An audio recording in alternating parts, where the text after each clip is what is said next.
भारत की growth story.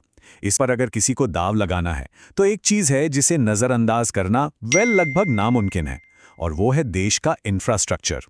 तो आज हम इसी पर बात करेंगे, समझेंगे कि ये थीम इतनी मजबूत क्यों है, और हाँ, ये भी देखेंगे कि मिराय एसेट इंफ्रास्ट्रक्चर फंड इसमें कहाँ और कैसे फिट होता है। विकसित भारत 2047 ये सिर्फ एक स्लोगन नहीं है ना, ये एक बहुत बड़ा, एक एम्बिशियस गोल है। मतलब भारत को आज़ादी के 100वें साल तक एक डेवलप्ड देश बनाना। अब सवाल यह है कि इतने बड़े सपने को हकीकत में बदलने की नींव, इसका फाउंडेशन क्या होगा? जवाब एक ही है, एक मजबूत इंफ्रास्ट्रक्चर। तो यहाँ एक सवाल दिमाग में आता है कि ये जो इंफ्रास्ट्रक्चर में तेजी दिख रही है, ये बस कुछ सालों का खेल है या फिर ये दशकों तक चलने वाली एक लंबी कहानी है? चलिए इसी को समझने की कोशिश करते हैं। अब इस मेगा ट्रेंड की जड़ों को समझना है ना, तो हमें थोड़ा पीछे जाना होगा। पिछले एक दशक में जो बदलाव हुए हैं उन्हें देखना होगा। और यकीन मानिए, ये कोई छोटे मोटे बदलाव नहीं है, ये एक पूरा का पूरा ट्रांसफॉर्मेशन रहा है। जरा सोचिए, एक दशक पहले की ट्रैफिक जाम वाली तस्वीरें और फिर आज की ये चौड़े चमचमाते आधुनिक हाईवेज। फर्क साफ है ना? भारत का पूरा लैंडस्केप हमारी आंखों के सामने बदल रहा है। और ये बदलाव ये सिर्फ तस्वीरों में नहीं है, ये हमारी आपकी रोजमर्रा की जिंदगी का हिस्सा बन चुका है। और सुनिए, ये सिर्फ दिखावा नहीं है, इसके पीछे हैं ठोस आंकड़े जो देश की एफिशिएंसी की कहानी बताते हैं। जैसे कि सड़कें बनाने की रफ्तार वो लगभग 3 गुना हो गई है। मालगाड़ियां अब पहले से तेज चल रही हैं, और पोर्ट्स पर जहां पहले जहाज़ों को 10-10 दिन इंतजार करना पड़ता था, वो अब घटकर सिर्फ 3 दिन रह गया है। जरा सोच कर देखिए, इससे हमारे व्यापार और पूरी अर्थव्यवस्था की रफ्तार पर कितना बड़ा असर पड़ता होगा। लेकिन एक मिनट, जब हम आज इंफ्रास्ट्रक्चर शब्द सुनते हैं तो दिमाग में क्या आता है? सड़कें, पुल? अब ये परिभाषा ये बहुत बहुत आगे निकल चुकी है। आज के मॉडर्न इंफ्रास्ट्रक्चर में डेटा सेंटर्स हैं, पावर ग्रिड्स हैं, डिफेंस है, टेलीकॉम है, मतलब भविष्य की टेक्नोलॉजी भी इसी का हिस्सा है। सच कहें तो ये एक ऐसी बड़ी थीम है जो देश की तरक्की के लगभग हर जरूरी हिस्से को छूती है। चलिए इसे थोड़ा और तोड़कर समझते हैं। कैपिटल गुड्स को देखें तो इसमें डिफेंस से लेकर ट्रांसमिशन इक्विपमेंट तक सब कुछ है। लॉजिस्टिक्स की बात करें तो इसका मतलब सिर्फ ट्रक नहीं है, बल्कि एयरपोर्ट्स, पोर्ट्स, एयरलाइंस, ये पूरा का पूरा नेटवर्क है। और हाँ, टेलीकॉम और पावर जनरेशन भी इसी विशाल थीम का ही एक हिस्सा हैं। तो अब आते हैं सबसे बड़े सवाल पर, अभी ही क्यों? मतलब इंफ्रा में निवेश करने का सही समय यही क्यों है? जवाब यह है कि इस समय कई बड़ी वजहें एक साथ आकर इस सेक्टर को एक जबरदस्त पुश दे रही हैं, और यही चीज इसे एक बहुत दिलचस्प मौका बनाती है। इसमें सबसे पहली और सबसे बड़ी वजह है सरकार का जबरदस्त फोकस। ये जो नाम हम सुनते हैं ना, PLI यानी प्रोडक्शन लिंक्ड इंसेंटिव, गति शक्ति, नेशनल इंफ्रास्ट्रक्चर पाइपलाइन, ये सिर्फ स्कीम्स नहीं हैं, ये इस सेक्टर को रफ्तार देने वाले असली इंजन हैं। और सबसे अच्छी बात यह है कि ये सब मिलकर एक ही दिशा में काम कर रहे हैं। और ये सरकारी फोकस कितना बड़ा है, इसका अंदाजा बस इस एक नंबर से लगाइए, $153.9 बिलियन। जी हाँ, ये वो रकम है जो अलग अलग सेक्टर्स में निवेश के लिए पाइपलाइन में है, तैयार है। ये आंकड़ा खुद बताता है कि आने वाले सालों में काम की रफ्तार क्या होने वाली है।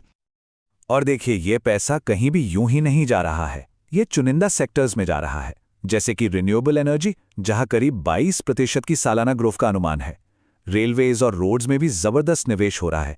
मतलब साफ है, ये सिर्फ अंधाधुंध खर्च नहीं, बल्कि एक स्मार्ट और फोकस्ड इन्वेस्टमेंट स्ट्रैटेजी है।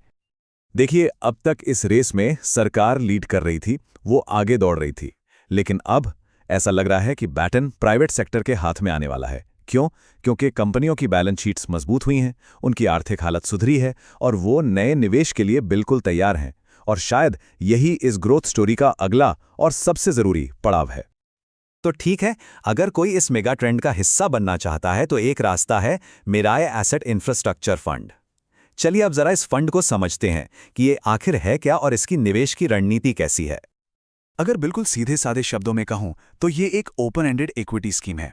इसका मकसद बस एक है, उन कंपनियों में पैसा लगाना जो भारत की इस इंफ्रास्ट्रक्चर क्रांति का हिस्सा हैं और जिन्हें इस ग्रोथ से चाहे डायरेक्टली या इनडायरेक्टली फायदा हो रहा है।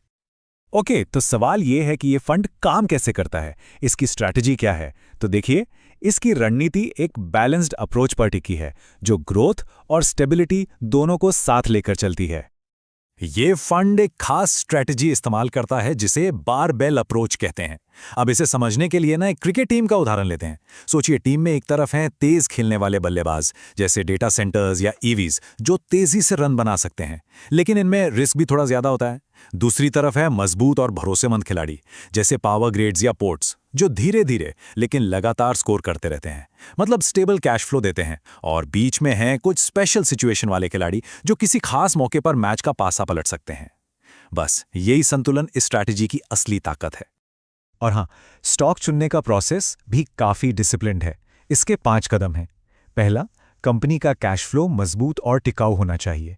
दूसरा, बैलेंस शीट एकदम साफ सुथरी हो। तीसरा, कॉर्पोरेट गवर्नेंस मतलब मैनेजमेंट भरोसे के लायक हो। चौथा, बिजनेस की साइकिल को समझना। और पांचवां, उस साइकिल को ध्यान में रखते हुए सही वैल्यूएशन पर ही निवेश करना। एक और खास बात जाननी जरूरी है, ये फंड 100-200 स्टॉक्स में थोड़ा थोड़ा पैसा नहीं लगाता। नहीं, इसका लक्ष्य है 40 से 50 चुनिंदा स्टॉक्स का एक फोकस्ड, एक कॉन्सेंट्रेटेड पोर्टफोलियो बनाना। मकसद एकदम साफ है, जो सबसे अच्छे मौके दिख रहे हैं उन पर दाव लगाना, ताकि लॉन्ग टर्म में बाजार से बेहतर रिटर्न जनरेट किया जा सके। चलिए, अब आते हैं शायद सबसे जरूरी बात पर। वो है एक लॉन्ग टर्म निवेशक का नजरिया। इंफ्रास्ट्रक्चर जैसी थीम में सब्र या धैर्य रखना क्यों इतना जरूरी और फायदेमंद हो सकता है? ये आंकड़े ये सब कुछ साफ कर देते हैं। बीएसई इंफ्रा इंडेक्स का डेटा देखिए। अगर किसी ने 1 साल के लिए इन्वेस्ट किया तो नेगेटिव रिटर्न की संभावना 36% तक रही है। काफी ज्यादा है ना? लेकिन अगर उसी निवेश को 7 साल तक होल्ड किया गया तो यह संभावना ऐतिहासिक रूप से 0 हो गई। मतलब एकदम साफ है, जितना लंबा आप रुकते हैं रिस्क उतना ही कम होता जाता है। ये कोट एक बहुत जरूरी बात समझाता है। देखिए, इंफ्रा सेक्टर ना साइकिल्स में चलता है। कभी इसमें मंदी आती है तो कभी जबरदस्त तेजी। और जब निवेश का चक्कर ऊपर जाता है, जिसे कैपेक्स अप साइकिल कहते हैं, उस दौर में ये सेक्टर अक्सर पूरे बाजार को भी पीछे छोड़ देता है। और कई एक्सपर्ट्स का मानना है कि हम अभी उसी तेजी वाले दौर में हैं। तो आखिर में सवाल बस यही है, भारत की इंफ्रास्ट्रक्चर की कहानी तो अभी बस शुरू ही हुई है। तो क्या इस कहानी का पूरा फायदा उठाने की असली चाबी एक लॉन्ग टर्म नजरिया ही है? इस पर सोचना जरूरी है। और जाने से पहले एक जरूरी सूचना, म्यूचुअल फंड निवेश बाजार के जोखिमों के अधीन होते हैं। योजना से जुड़े सभी दस्तावेजों को ध्यान से पढ़ें और निवेश करने से पहले अपने वित्तीय सलाहकार से सलाह जरूर लें।